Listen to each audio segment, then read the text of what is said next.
May it please the Court and Counsel, I'm Janet Schreier, and I'm here on behalf of the defendant appellant, Southwestern Oregon Community College. I'm retaining 5 minutes for my rebuttal time. Sure. This is essentially a case that arises out of a grade dispute. Nicole Gililland was a community college nursing student who enrolled at the college in 2017.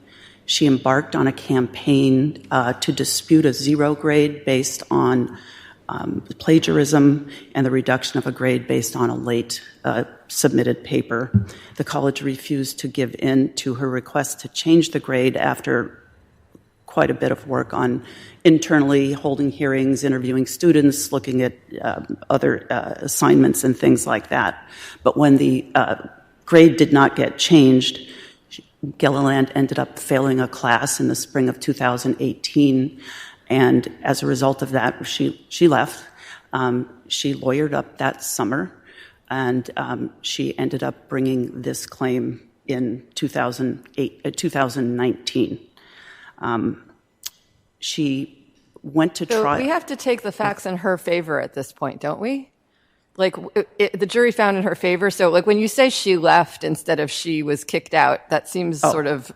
She was invited to re-enroll, and she did not re-enroll. In any event, she's not there anymore, and she voluntarily went on to finish a poli-sci degree online, I believe, the following term, and she then went to law school. I believe she's still in law school and supposed to be graduating this year. Right, but to follow up on Judge Friedland's question, I understand that the college had its version of the facts and she had her version of the facts, but she won.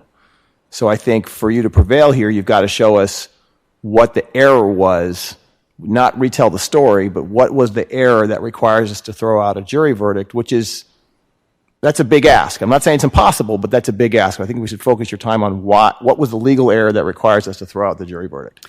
There are at least 4 reasons that the jury verdict should be reversed. And we're only talking about the contract claim, not the Title IX claim. No one has challenged the Title IX claim.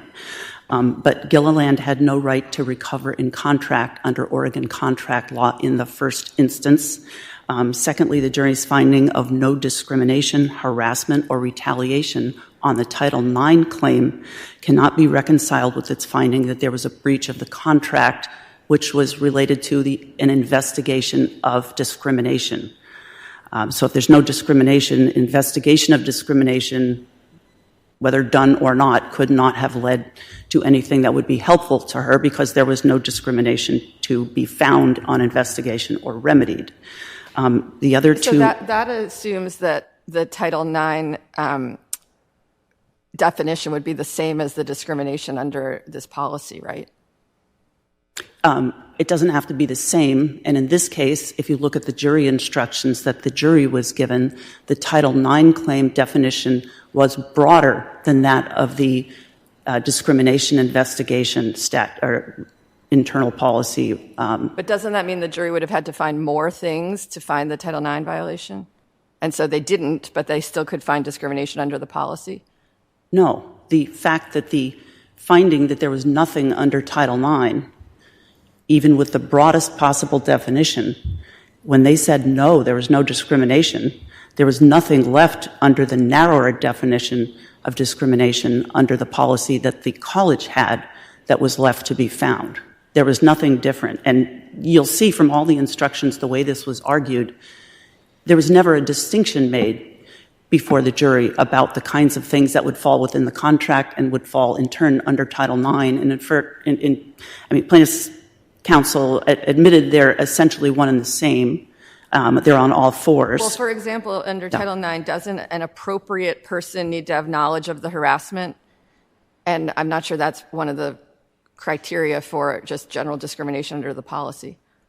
I'm not sure that was something that the jury was involved with making a finding on. Well, can you point us to jury instructions on what they had to find for Title IX? Absolutely, yes. It's in the ER, and on ER 86 or 84, starting on 84 are these.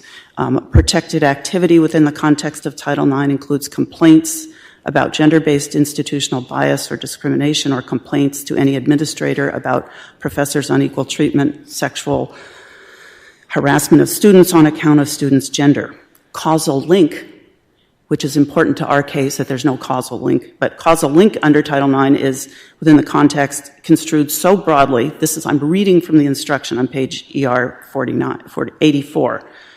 Is so broad that the plaintiff merely has to prove that the protected activity and the negative action are not completely unrelated. So it's a very broad definition. Anything can fall within Title IX related to a showing of discrimination. They also have a finding that it has to, you'll see on page 85, there's very explicit instructions relating to harassment and what that means, selective enforcement elements. On page 86, deliberate indifference, retaliation. Retaliation specifically is called out by plaintiff as being narrower under Title IX, but it's not. If you look at it, plaintiff merely has to suffer an adverse action, whereas under the college policy, as set out in ER 555, the plaintiff must show not just any adverse action, but it has to be as to an educational assignment or study environment of the student complainant. So on this record, with these instructions, there is no way they could have found discrimination, retaliation, or harassment and somehow found the college breached its contract related to discrimination investigation. So I think, the appropriate person language I'm talking about is on ER 86. It is part of the instruction. It doesn't seem like they line up exactly. It's a little hard for me to go back and forth to every page to see what you're saying, but I think there's language in the Title IX instruction that's not what you would necessarily think the definition of the policy would have to be for just discrimination. I'm not sure I understand what... there are a lot of factors the jury was told they had to find the Title IX claim, and they didn't, but they did find the discrimination claim, and I'm not quite sure I understand why you think that's impossible. Because this is broader than what, if you look at what the discrimination policy and harassment policy is, the Title IX is broader, including who you have to make a complaint to. And these specifically are not arguments, for one thing, that plaintiff made, nor bases that the trial judge provided. But let me back up for a minute. I think because we have a question over here. I'm sorry. So you're saying that under the policy, breach of contract claim, there had to be a finding that the actions taken were because of her sex. The purpose of the policy, the policy simply is procedural. It's what you do if there's a complaint of discrimination. And it only relating to sex, though, right? Because couldn't the jury have found defendant would have allowed plaintiff to continue in the program if investigated, even though it did not find defendant acted because of plaintiff's sex? No. This was a sex discrimination claim all the way along. And that's what plaintiff's trying to make this now. So in hindsight, now that they had the negative finding on the Title IX and the positive on the contract, they're trying to make this into a grade dispute. But absolutely not. The discrimination and harassment policy that they allege was breached is about discrimination and harassment. It is not a grade dispute policy. There is a grade dispute policy, and once she lawyered up, this plaintiff did not choose to dispute the grade under the college's grade dispute policy. If you'll read every reason that she gives why she should continue on with her damages, even though there's no discrimination, it's essentially because they could have found that I should have won my grade dispute. Well, it's about discrimination leading to the grades. That was the nature of her claim. And I can read you from the jury instruction that the judge gave at the beginning of the case, and he said it's a Title IX claim. Plaintiff contends defendant and its agents illegally and unfairly discriminated against her based on gender stereotypes and used discriminatory methods to expel her from the nursing program due to discriminatory gender stereotypes. Plaintiff likewise asserts that defendant's alleged discriminatory acts were in breach of contract. It is a discrimination case that she chose to bring. She did not bring a grade dispute. And let me just go real quickly into, you don't even need to reach this. She doesn't have a contract claim to begin with based on Oregon law. This is an Oregon state law case, and Oregon law applies to this case. And there's case law in Oregon, starting the Tate case way back over 100 years ago, which said you can have a contract claim based on regulations or requirements published by a college ahead of time that were relied upon by the plaintiff in enrolling in the school. Tate case, plaintiff made a claim that he didn't get the dental degree that he wanted. He sued for specific enforcement. The court recognized that because these requirements were published and he was relying on them ahead of time, he in turn I know you have this argument that she didn't see the policy before she enrolled, but she does say she saw the policy within her first semester, and she kept paying tuition. So why isn't there a new contract under Tate every time she pays tuition for every semester? Again, under Oregon law, the McPhail case specifically says that you can't change a contract in midstream without additional consideration. And she enrolled in the college not knowing about... Well, she paid tuition every semester. Why isn't that consideration? It's not separate consideration because she was already enrolled. I don't think that's separate consideration as you go along. The question is, did she have it when she enrolled in the college? That's the question presented by Tate. And she didn't know it ahead of time. As far as I can tell, Tate doesn't really speak to this particular situation, and we have kind of an absence of case law from Oregon courts that speak to what kind of contract students have with the university. But a lot of federal district courts have said that this kind of contract could be a contract. And why would we assume that the Oregon courts would not follow what the federal district courts have done? Well, first of all, federal district courts aren't Oregon law. I understand that, but we have nothing that speaks to this in Oregon law. So is there any reason to think all these federal district courts have done this wrong?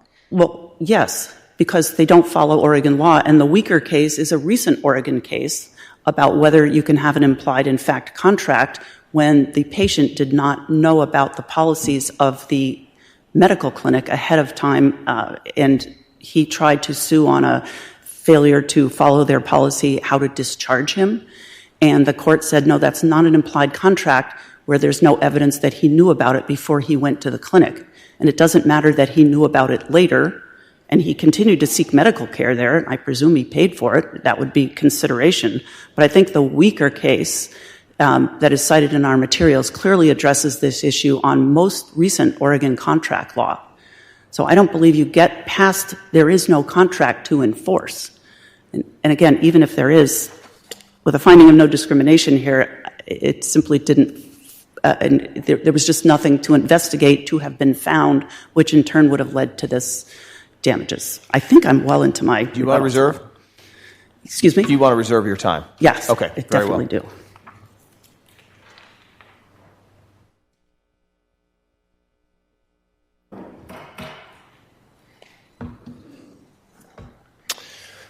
Presiding Judge Owen, Judge Friedland, Judge Reyes, counsel, may it please the court. My name is Brandon Mark. I'm of the firm Parsons, Bailey & Latimer, and I'm proud to represent Nicole Gililland here before the Ninth Circuit. I'd like to pick up where the discussion left off, and I can take the discussion in sort of reverse order. But of course, I'm happy to take any guidance from the panel. So starting with Tate, I'd just like to clarify and correct the record. Judge Friedland, you said that the record suggested that my client first saw the policy sometime in her first semester. Actually, the record is pretty clear that my client saw that policy before she enrolled, before she even was in the nursing program. And this is at SER 231. So the question is, so it was referring to this policy. It was something that you had received in the fall of 2017 and glanced at, but you weren't referencing it. In fall of 2017 is when my client started the nursing program. My client corrects him. Answer, sooner. I enrolled in 2016. I had to do the year of prerequisites. And that's referencing her discussion that she saw this policy before she enrolled. So there's no daylight between the facts in our case and the facts in Tate. My client received this policy at the outset. SER 212, I believe she references as part of the intake documents that she received, and then she matriculated to the college after receiving this policy. So there is no difference between the facts in Tate and the facts in this case. And again, I understand that the appellant's stake a lot of ground in their appeal brief on this idea that my client did not receive it after that, or receive it later. But that's not what the facts show. It seems like it doesn't matter anyway, because she definitely saw it sometime before. She was paying tuition again after she saw it, it seems. She did. And then after this whole thing first started, she actually she knew that the policy existed, and she testified again, and I think this is, I don't have the exact pin site, but she said she went to the place where the dean's office was, where they investigated harassment, and was told to go to talk to Tim Daly, which she then did. This was before the expulsion hearing. And then again, and then many months later, after nothing had happened, remember, she goes to Tim Daly and finally lays it all out on the line. She says, this is my past, this is what I've done, this is why I think I'm being treated this way. And that night, the president of the school calls her and says, well, there's no investigation because you've never done a formal investigation. The next day, she sent the policy again, and then a few days later, or maybe the very next day, she sends an email, says, I want to initiate a formal complaint. Allie McGeehan, the person who is named as the person in the policy, says that's enough to initiate a formal complaint. And so all of those things together, at some point, a contract was formed, and the terms of that contract were the policy. Now, I'd like to also address this notion that the policy is somehow narrower than Title IX. So, first off, Title IX, as we all know, is related only to sex or gender discrimination, right? It does not include other types of discrimination or harassment. The policy on its face, its scope is much broader than that, right?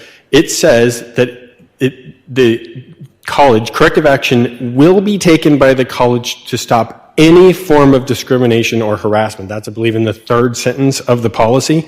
Now, the policy does include a definition of harassment, which is far broader than Title IX, including gender identity as one of the protected classes. But as the district court noted, there is no definition of discrimination. So when my esteemed counsel says that the definition of discrimination is narrow in the policy, there is no definition of discrimination. The only thing it says is it'll stop any form of discrimination. And again, this was also made clear to the jury as part of the presentation. My client was not a lawyer at the time, right? She didn't know the ins and outs of Title IX versus, sex-based discrimination, or, and if you remember, this is one of those sort of bleeding edge cases, in terms of whether this is gender identity discrimination. My client believes she was discriminated against based upon her history and her work history, right? And that's not necessarily so clearly sex discrimination. And I understand why the jury may have been hung up about that, but they could clearly see that there was some discrimination happening here. I mean, the facts specifically, and I will also say, I disagree with the notion that the retaliation provision is somehow narrower in the policy as well. The policy, and again, I would go back and you can look at the record. I think my esteemed colleague misrepresents what happened at the trial when she says that there was no distinction made between the policy and Title IX. In fact, at numerous times during the trial, and these are all cited in our brief, we went through all the steps, the procedural rights that the policy includes that Title IX does not include, and it really specifies that once a complaint is made in good faith, and it even says may violate, and the initiation of a complaint that may violate this policy triggers all these rights, right? The complaining party is not supposed to know at the outset, am I definitely harassed or discriminated under the policy? All I know is I feel like I am. I'm coming to the school in good faith. I'm making a complaint, and now I'm asking for protection. And the facts of the retaliation here cannot be clearer, and they're not rebutted. What Susan Walker did to my client, after calling her unsafe with patients, which was a false accusation, she knew it was. She then... Sorry, can I interrupt you? Because Sure. we've read the facts. And I'm sorry. I know. So I have a question about the emotional distress damages, because emotional distress damages are not usually available in contract. And I'm having trouble understanding how the physical pain that was from the suicide attempt is not... then it can count to get you these emotional damages. Okay, so first of all, I don't know that any of the non-economic damages were for emotional distress. The jury wasn't asked that question, and the jury was allowed to... Well, what are the $1 million in non-economic damages? They could be for they could be for loss of reputation, harm to reputation. My client has had to live with being called a cheater, a plagiarizer.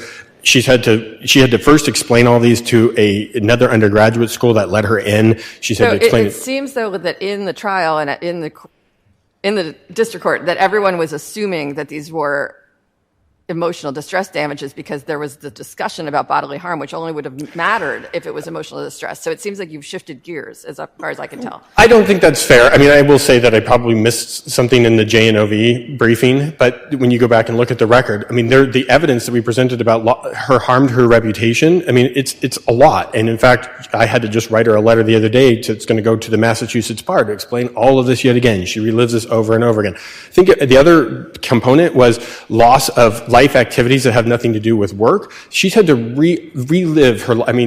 restart her life. All this time that she was going to be a nurse and spend all this great family time with her kids at home because she was going to have this great 9-to-5 job, that's all been gone. Now she's studying on the weekend. She's studying at night. She doesn't have quality time. She said to relive all of that. That's another compensable form of non-economic damages that the jury was allowed to write.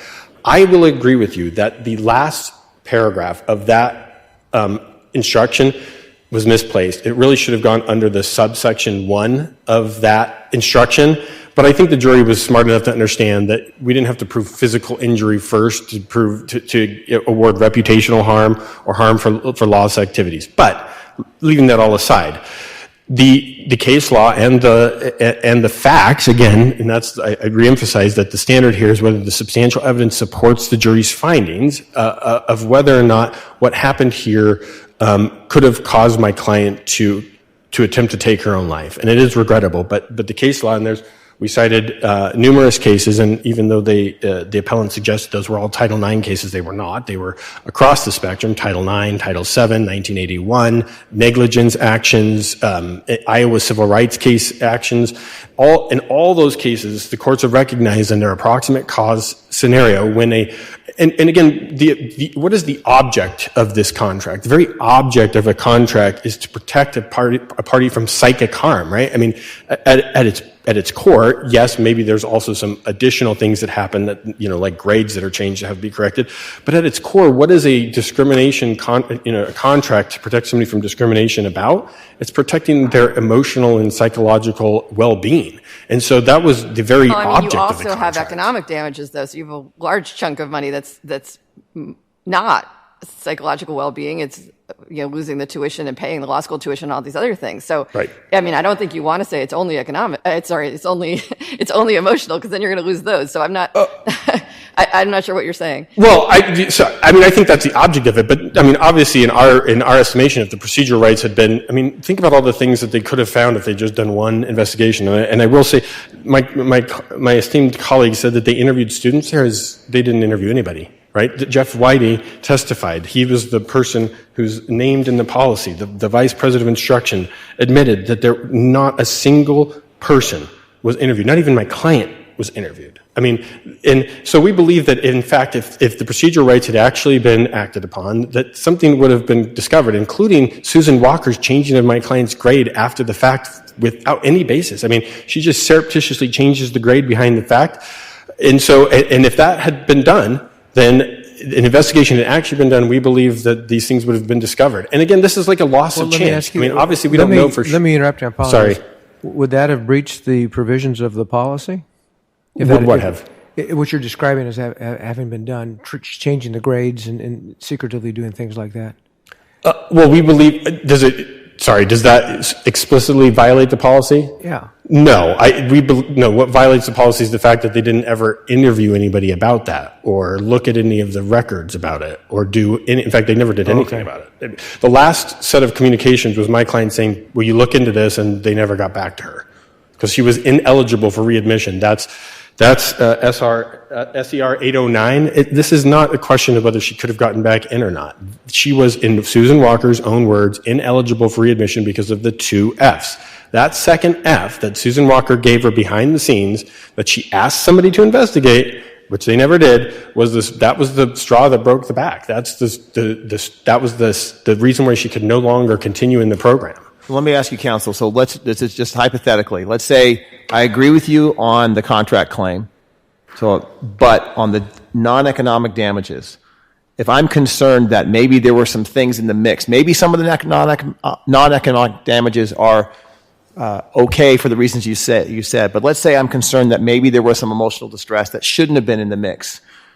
What do we do if we have a portion of a damage from a jury's verdict that we're a little concerned about, that it may have been some improper consideration, do we send it back to the district court? Does the district court have the opportunity to remit? Do we have to retry that portion of the case? Like, what do we do? Well, I think that actually, Your Honor, unfortunately, given the procedural posture, your only choice is to affirm, because there is no basis for sending this back. There was no new trial motion made. That was waived. There's no that relief is not on the table. Well, they have appealed the appropriateness of the non-economic damages, and I think they have a pretty good argument that you got emotional distress damages and you're not allowed to get emotional distress damages on contract. So I think we have the ability to vacate that whole part of your damages award, and that seems to be validly on appeal right now. Okay, but on what basis I guess my question is, I'm not trying to be flippant, but on what basis would you find that the $1 million is for emotional distress damages? We would find that they're emotional distress damages because it seems like that's what everyone was assuming, and it seems like you've argued that it's okay because there's the suicide attempt, which is physical harm, but I've had a lot of trouble finding any case that allows emotional distress damages when the mental distress in turn causes the physical distress instead of the other way around.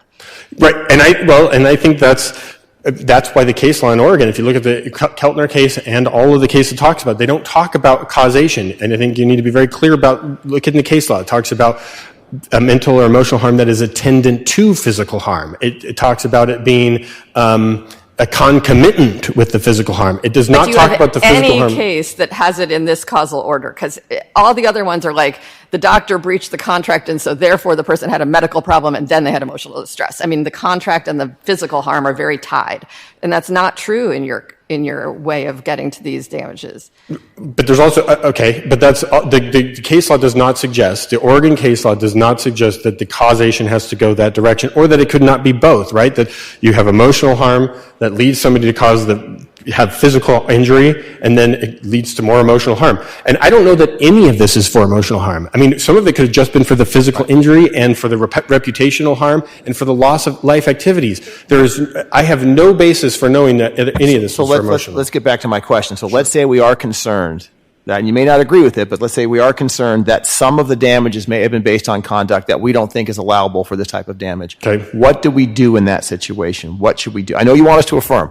Assuming that we think that there was an error there, how do we fix the error? Does it go back for a retrial on this particular damages? Can the district court remit, and you have to accept the remitter or walk away or ask for a retrial? What do we do? I don't know. I honestly don't know what the right procedural answer is on that. I'll be honest with you. I would like to. I think that the premise of the question is wrong. I think that Keltner and all of the Oregon law says that emotional distress damages would be available in a situation like this. I mean, I understand that there's no case law, but just because we're the first doesn't mean that, that doesn't mean it's wrong, right? I mean, somebody has to break new ground on some of this stuff.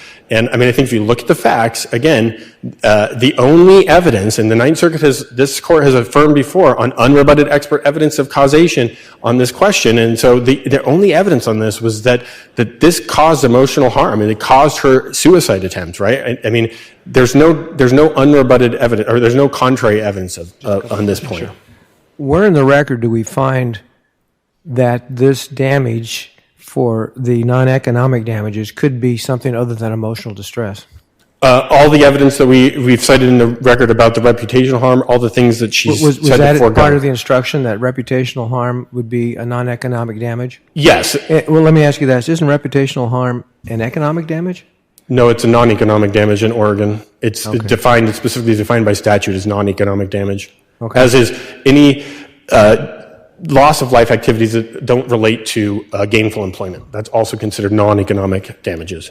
Okay, so you're arguing that the jury could have found not only emotional distress, but non-economic damages in the form of loss of reputation and loss of life activities because evidence was presented on those two issues, and the instruction instructed the jury that they could consider those as damages that they could award non-economic. You've done a much better job than I have in articulating my position. And those were the reputational and the loss of activities, they were not disputed. There was nothing below. I don't understand how you admitted this last paragraph is problematic, and I just don't understand how we can get around that it says that the non-economic damages are available to plaintiff. This is at ER 89, available for plaintiff's breach of contract claim if plaintiff proves.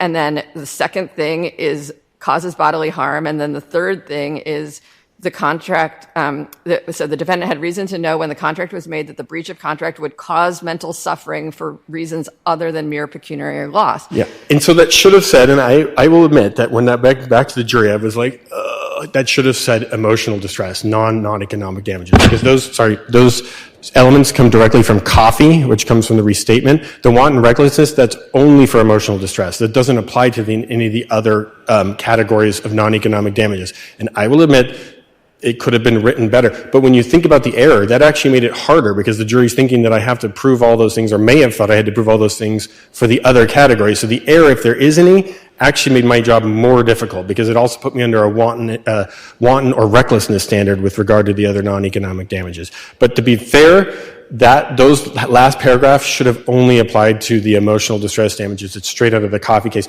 This is what we talked about ad nauseum in the charging instructions was, what did we have to prove for emotional distress damages? There's no case law that suggests we needed any of those other three elements for any of the other categories. So you're saying the line right ahead of that said any injury to plaintiff's reputation, the jury should have understood that it could give those damages without the next paragraph. Well, yes, and that is legally true. So as a matter of law, we did not need to prove that it was wanton reckless, that there was a physical injury or any of that for reputational harm or loss of life activity. So, and if I didn't make that clear, I apologize. That was a instructional error. What that first line of that last paragraph should have said, in order to award emotional distress damages, they must prove those three things. Anything else? All right. Thank you very much, counsel. Thank you. So, Your Honor picked up on exactly what I was going to say. I mean, the instruction, I heard an admission that there's error in the jury instruction, and we think the jury instruction was, it says you can only recover emotional distress damages or non-economic damages at all, not just emotional distress. So, but what do we do about the fact that if that paragraph hadn't been there at all, he could have gotten damages probably for injury to reputation? So the problem here is we don't really know at this point whether the jury was awarding emotional distress damages improperly or awarding damages for injury to reputation. Well, first of all, we don't believe they get any emotional distress damages at all. This says they can only get them if there is a breach caused by bodily harm. And okay, sorry, I'm going to try to ask my question again because I don't think you're understanding it. Okay. Say this last paragraph of the instruction on non-economic damages on ER 89 was not there. So the jury, just imagine that the jury had only been instructed that it was number 3, that they could give non-economic damages for injury to plaintiff's reputation, which was number 3 right at the top of ER 89. Would that have been improper to tell the jury that they could give non-economic damages for injury to reputation? Yes, they don't get non-economic damages under Oregon law. Okay, I thought they didn't get emotional distress damages under Oregon law. What case do you have that says you can't get injury to reputation damages under Oregon law? I believe it doesn't fall within the category of the kind of damages you can receive in contract. It was not foreseeable based on violation of a discrimination policy in light of the fact that the jury found no discrimination. So I don't think that translates. So are you saying that you cannot recover non-economic damages in a contract claim under Oregon law? Here they were not foreseeable. The non-economic damage claim that they were making were not foreseeable on the contract, if in fact this policy was a contract. Well, there's a lot of law on foreseeability regarding injury. Claims of injury, mental distress. But what about non-economic damage regarding loss of reputation or life activities? I think in this circumstance, it doesn't, because it doesn't translate because of the nature of the policy that we're talking about. So I think you're arguing on these facts she should lose, but is there any Oregon case that says you cannot recover damages for harm to reputation on a contract? I can't cite you one right now. It's probably in the briefing. I can't cite you one right now. So you're saying it comes down to foreseeability. Isn't that a question of fact for the jury? No, it's a question of law in this case because this is a discrimination policy, and because it's a discrimination policy, things that arise out of items that are not discrimination or finding of no discrimination don't apply. But I want to answer a couple more of your questions that came up. First of all, counsel said... Just make it brief, but yes. Oh, okay. Scott versus Kissling requires a physical impact. The suicide attempt is not a physical impact by the defendant, so the bodily harm part of it there's not a legal basis for that in this record. Counsel said, well, the policy of the college is different than Title IX because it's unique and it involves the gender identity situation. The trial accepted that this theory applied under both Title IX as well as under the college's policy. To answer your question, Judge Friedland, the discrimination and harassment policy they're virtually identical if you look at the two of them. At ER 86, the jury instruction definition of harassment, and then on ER 554 on the policy definition of harassment, which requires it be based on a person's race, color, religion, ethnicity, sex, or sexual orientation. And so I'm upset about my grades is simply not a part of the kind of thing that is to be dealt with under the discrimination and harassment policy that the court allowed to go to the jury and allowed the judgment to be entered on. So at a minimum, I heard my opposing counsel admit that there's instructional error here. At a minimum, the contract claim needs to be reversed. We think a judgment in favor of the college and against the plaintiff on the contract claim should be entered. But at a minimum, you send it back to the trial court to harmonize. So as I read the page of the jury instruction that says Title IX generally and then sex-based harassment, it says under Title IX, where do you think there's a definition of discrimination that is just about the policy of the college as opposed to Title IX in the jury instructions? Is there any definition of discrimination in the jury instructions other than a Title IX policy? Other than a Title IX definition? You mean relating to the contract? Yeah. No, but the contract was before them as Exhibit 106, and it expressly says what we're talking about, based on color, religion, ethnicity, sex, or sexual orientation. So the whole fundamental basis of the case was discrimination based on sex here. That was the only thing that was alleged. The initial instructions that I read... I just wanted to make sure I wasn't missing a jury instruction. It doesn't sound like I am. Thank you. Okay. All right. Thank you, counsel. Thank you very much to both of you for your briefing and your argument in this case. This matter is submitted.